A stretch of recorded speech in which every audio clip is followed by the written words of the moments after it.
Hiya, it's Tony, Camp K9. A little bit of a sad day today. We lost our little girl Lavender, um, our little chicken, the Peking Bantam. She was probably the biggest personality out of all of the chickens. In fact, it's been so quiet today here without her. I wouldn't even know I had chickens. I didn't realize that she was such a lovely little chatterbox. Um, I inherited these chickens. I actually don't know how old they are, so I don't know how much time we have with any of them. Um, and you don't realize how attached you get to them.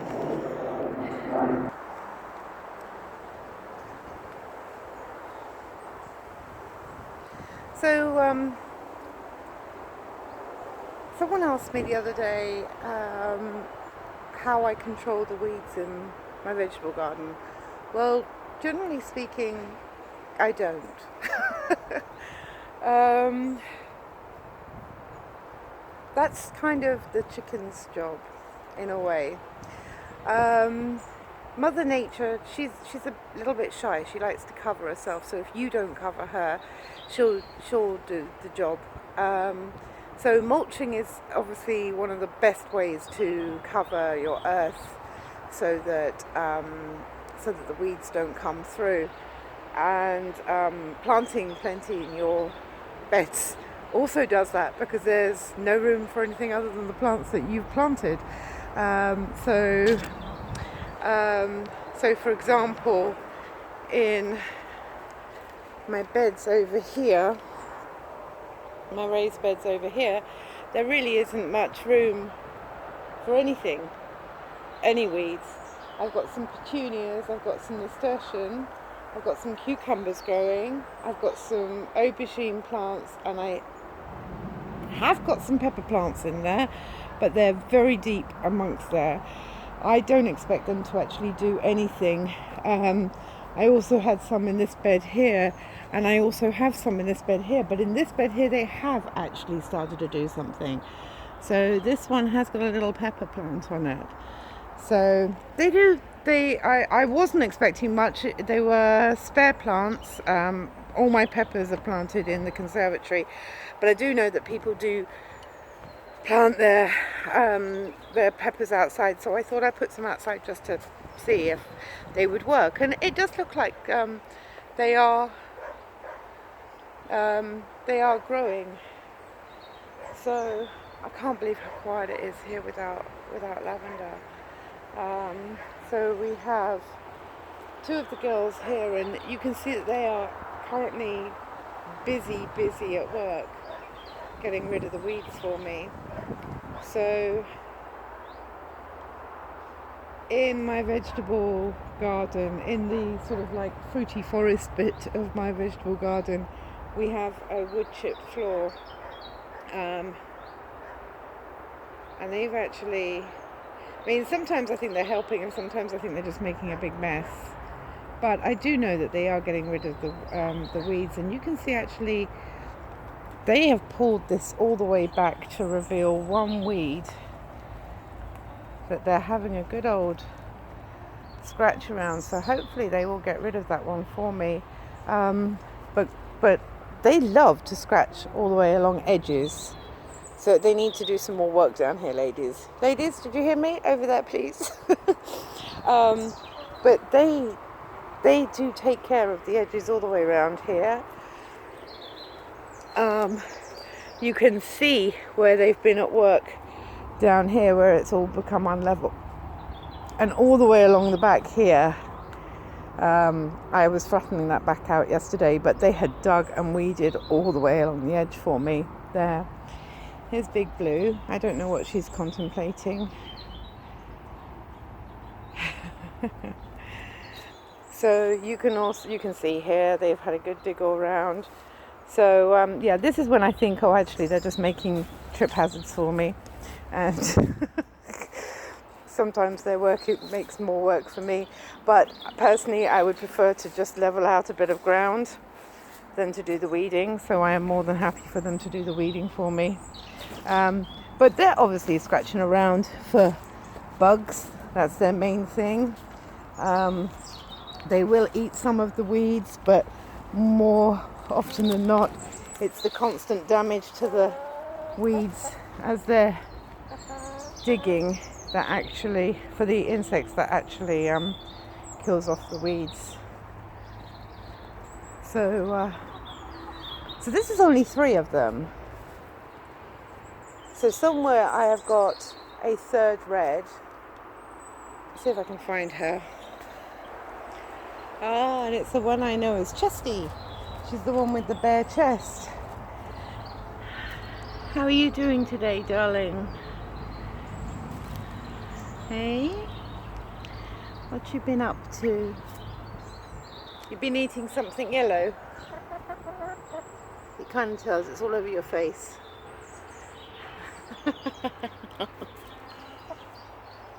So she was scratching over here. So this is their main area. This is the chicken area, which is completely dedicated to the chickens. And no doubt, because I can't see Speckles anywhere, she's going to be nesting. I think she's gone broody.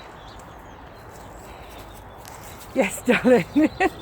I haven't got anything for you, I'm afraid. Yeah, there we go. You gone broody on us? Gonna have to come out and have something to eat, sweetie. She won't come out and eat unless I actually take her out. Are you after my shoelaces? Are you?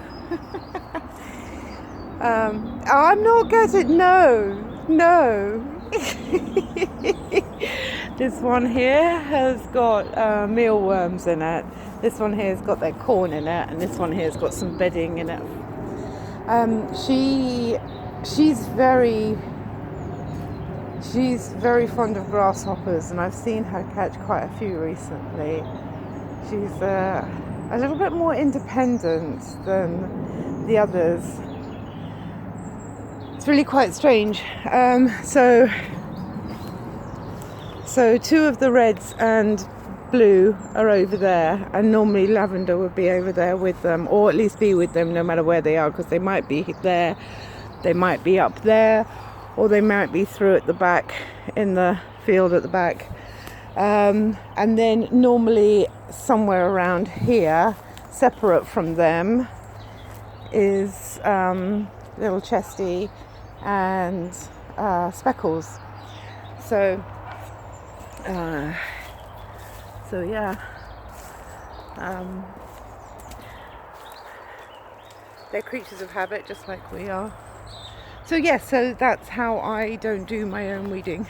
The chickens and the mulching does it for me. But saying that, yesterday I did have a good prune of the tomatoes to try and let some sun through, because there's plenty of tomatoes on the plants, but there's no sunlight getting to them, I don't think, because they're not ripening. So as you can see, I've taken off all of the lower leaves. Any lower leaves, branches, whatever, are below where the fruit is, I've just taken everything off. I then just raked up the soil a little bit. There was tiny little bits of weed here and there, but there really wasn't an awful lot, and I haven't done that all year. This is the first time I've done it since these went in February, so it wasn't bad at all. I did the same on this side, and I started, hopefully the chickens will stay off of this boat, but I started planting. You can see, I don't know how they're doing, but I've planted some mixed lettuce as a cover crop down here hopefully for the winter, and to provide us with some leaves for over the winter. I had a little bit of a shift around, but you probably don't remember what it was like before. But I had my potatoes. I emptied 2 sacks of potatoes earlier on this week. I harvested them, so these are my 3 to follow on from them, and they had been in the full sunlight that was taking up my path. So I have moved them to here, just to get them out of the way. It does get the sun over here, but I just needed to be able to get to my path to sort out some of my path, so that I've moved them over here for. So I planted my next, this is not dill, let's get rid of that. And I did wonder where my planting spoon had gone. I planted this follow-up seasons. What is eating you? That's not the idea. I hope they don't. I hope it doesn't eat all of that. I don't know what is eating it, but the whole point of me putting these little nets over was to stop anything getting it and eating it. I must have put something in the net with it, which is frustrating. Next succession of courgette, hopefully, here. So actually, considering the amount of space that they need, I only need one of these to really take off. So if I lose one, it's not a big problem. But this is the... So I did expect that these would have gone by now. So I'm surprised they're still going, but they're still going, which is cool. They can keep going. These are going to take a while before they're big enough to intrude on space anyway. So just wandered over to the other parts of the vegetable garden and just having a quick nose at what's going on in here. So I also planted some more courgette. So I think this one is the yellow courgette, and the other one was the Black Beauty courgette. One's one, one's the other anyway. But again, I put them under here, and I've actually got 4 plants there. I'd be happy if 2 possibly survived. So I'm not expecting all 4 to actually make it. This is looking a little bit of a mess because I put some of the bedding from the chickens in here as some fertilizer and some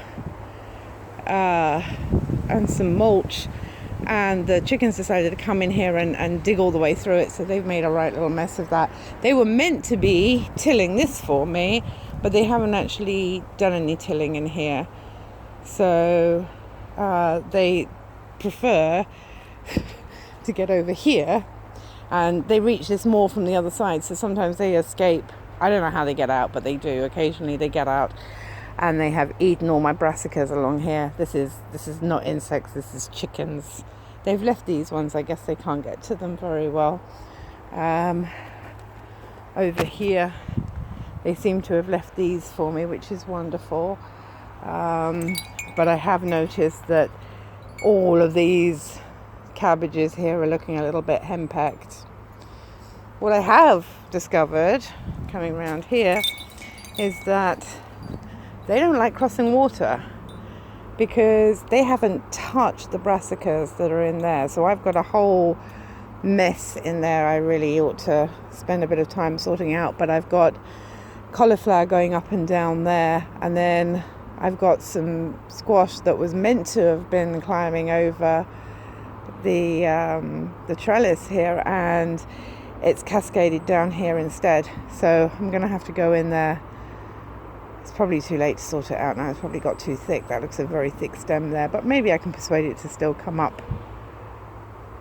I did want it over the back trellis really though, because the beans have got the front 2 trellises. Anyway, but I can step over this. So this was a trough that had some leftovers from last year that saw it through the winter. They were in that trough. I moved the trough over here. There was some chard that made it through the winter. I can't remember what else was in there. Anyway, I harvested it earlier on, and just didn't get around to moving the trough. It rained, it filled up with water, then it was too heavy and messy to move, so I just left it there.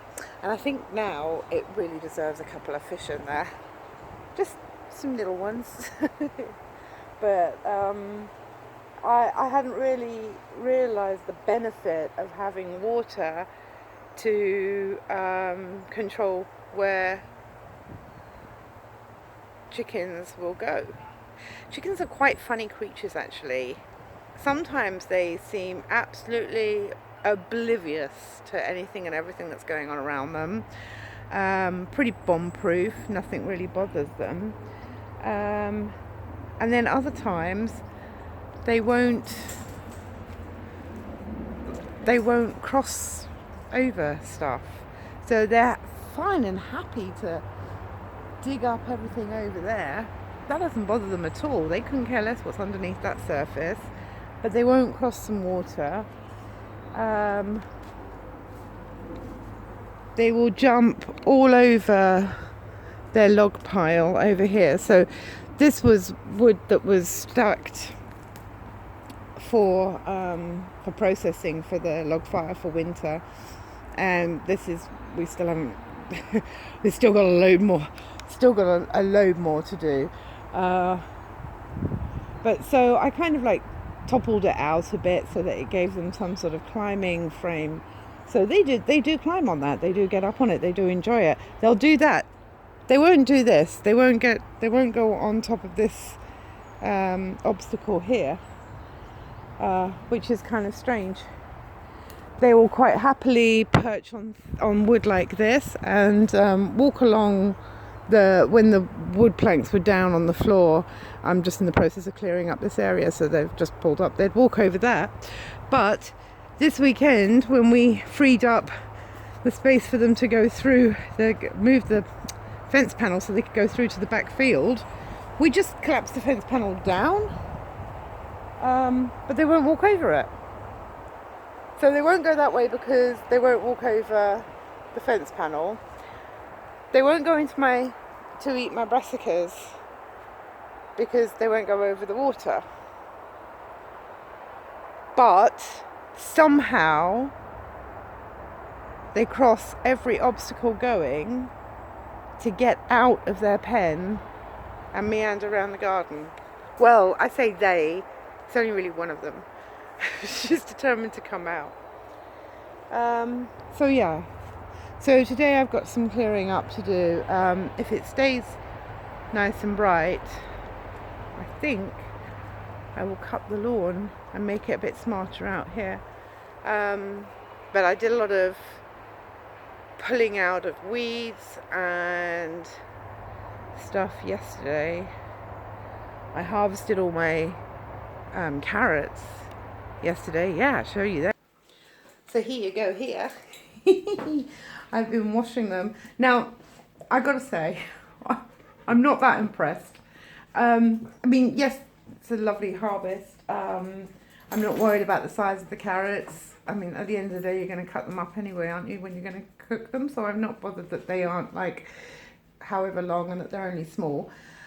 But I had planted a mixed sachet of seeds, a mixture of the orange, the white, the pinky reds, and the deep purples.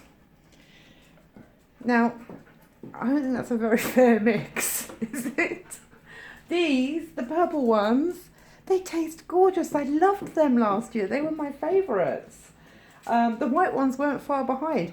The orange ones are actually, in my opinion, from what I tasted last year, and the species that I planted last year, the orange ones were the letdown. They had the least amount of taste.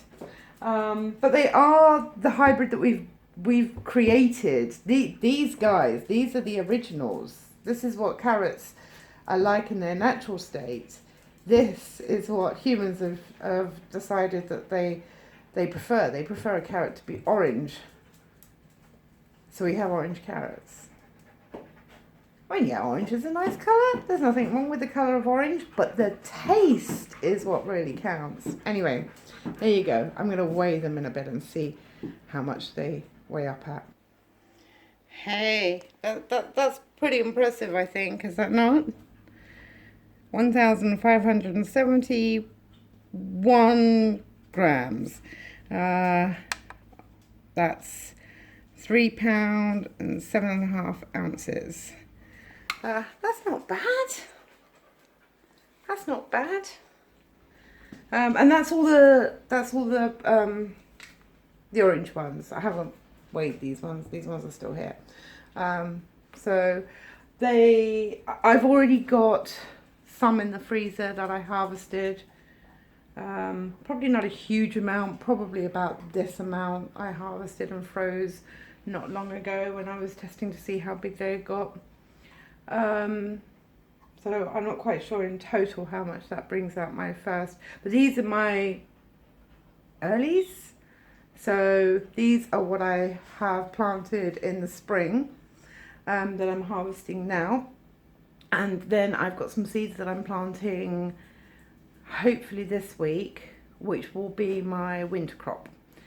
So there we go. So these are the potatoes that I harvested this week. I said 3 bags earlier on. I think it wasn't. It was 2 bags. It's been 3 bags in total. So I have already harvested 1 bag of potatoes that we've already eaten this summer, and this is my 2nd bag. And then these are the annias that I tried planting. So these guys here all started from, it was either 1 or 2 annias that I had bought from the supermarket, and the strange shaped potato. So yeah, I decided that they were, again, they had kind of like gone past it a little bit. They were beginning to sprout, so I thought, hell, I'll just stick them in the into a bag and see if they produce anything. So they produced a small crop. I'm gonna weigh this big crop now and see how many potatoes we've got in this lot. So I'm not going to rinse the earth off of them because that helps preserve them. But we have got 1,889 grams. That's £4, 2.6 ounces. So that's from 1 bag. And to be honest with you, I ran out of compost, so I didn't actually fill the bag up totally. I could probably have harvested more from that bag. That was a learning curve of mine, definitely. So that's it for our potatoes. So I did have a good handful of beans that I harvested from the trellis here behind me, but they went off to my mother-in-law for her birthday. Mr. Holmes is away at his mum's for the week because it's her birthday, and he took a little hamper full of bits and pieces for her to try. Pretty much something from every bit of the garden. So this was a lovely sort of decorative hanging space of green and purple beans, but I have to wait for the next lot to grow. And here we have a squash plant that is growing up and over. See if we've got anything growing on there.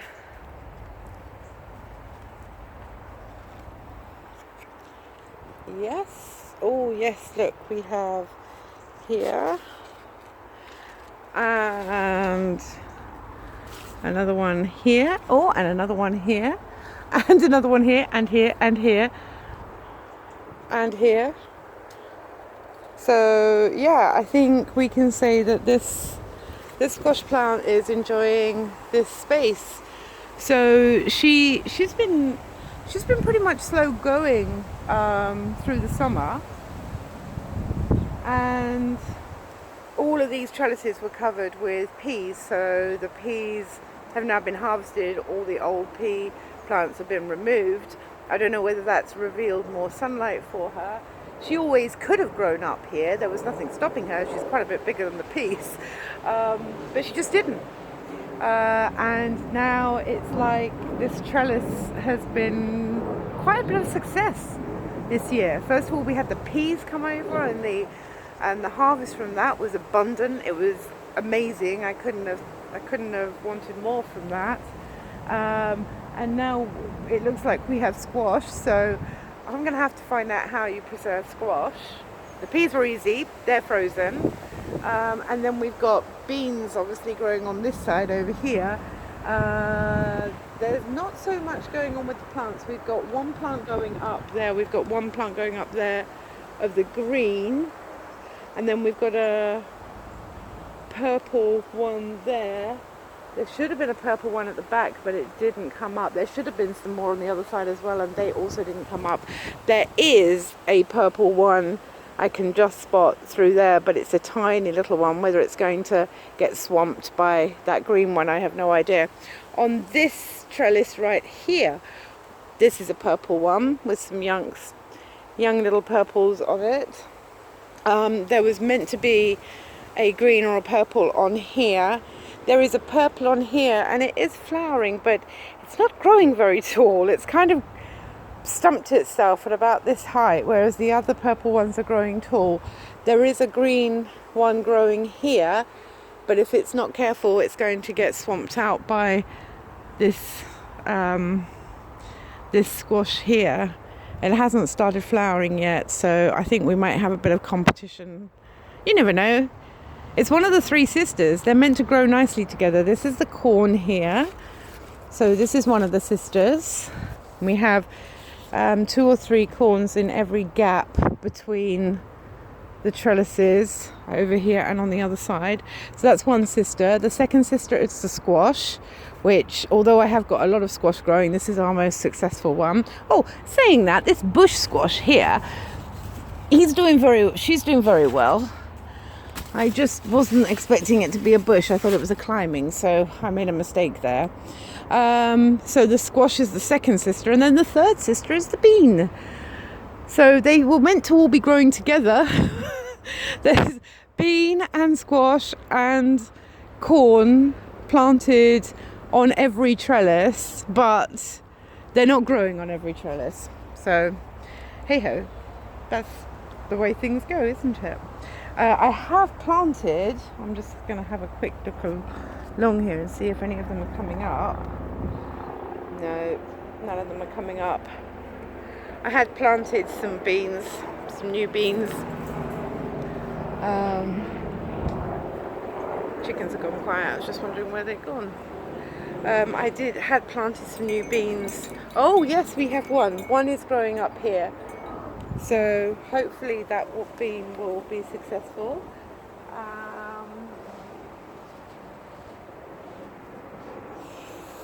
I can't see. Oh, there is a bean here, but by the looks of it, it's been eaten. And this one has been growing and it's been eaten as well. So this this is the squash. This squash is the squash this is the butternut squash that was also meant to be climbing over. There's a little bit of climbing going here, but it's cascading here, and it's like there's a jungle of it down the middle there. So I do need to take care of that. Yeah, I think that's pretty much. Oh, one other thing to show you.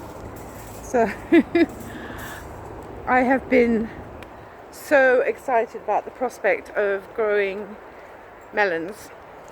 Oh my god, I can't imagine the bliss. I could live on melons. And I couldn't imagine. Sorry, just hearing noises, can't see where they're coming from. The excitement of discovering my first melon. Yay! And then discovering my second melon. Even more exciting, but something's been eating it. That's sad. That's very sad.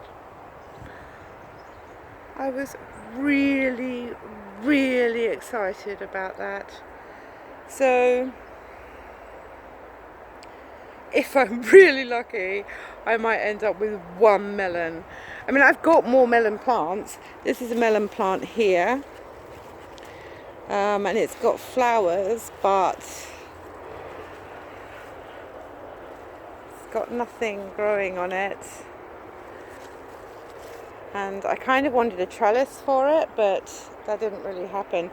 This is another, you're not. What are you doing? You're not melon. But this is another melon plant here. This is not doing anything. In fact, that has got a bit of powdery mildew, so that's going to come up. There was another melon plant here, but by the looks of it, that's gone. I need to give these beds a little bit of attention, I think. So I had 1, 2, 3, I had 4 plants in here. I had 2 to begin with, and they both failed, so then I planted another 2, and that one's looking stronger than that one. On here, oh my god, in here I planted so many originally, so way back under here somewhere, there was here, and I don't know, there were a couple of watermelon ones that I planted. I think there were 3 watermelon ones I planted, and they didn't come to anything. And there was some other one there that I planted that didn't come to anything. This is the only one that has come up with any fruit whatsoever, and then that one is looking possibly strong enough to give me some fruit if it will just provide a flower. So this is the sad story. Sad story. But on the upside, my cucumbers, look, I harvested a cucumber from here and ate it this week. It was absolutely gorgeous. There's another one there. We do have a couple deep inside there somewhere, and deep inside there. So there are a couple more around everywhere. There's another one there, and another one there. Oh, that one's ready to be picked. So I have cucamelons. There's like a cucamelon plant. I don't know what it's doing. I think it's growing over. Look, there it is. I don't know where it's going. It's going somewhere. I need to weed. Remove the flowers. It's time for the cucumbers to have some space. But I had cucamelons were meant to be climbing up and over and up and over on this trellis, as well as the cucumber at the back. And then that was just cucumber and cucumber. Well, last time I planted cucamelons, I was swimming in them. And this year, this plant here, I have no idea what it's doing. Look,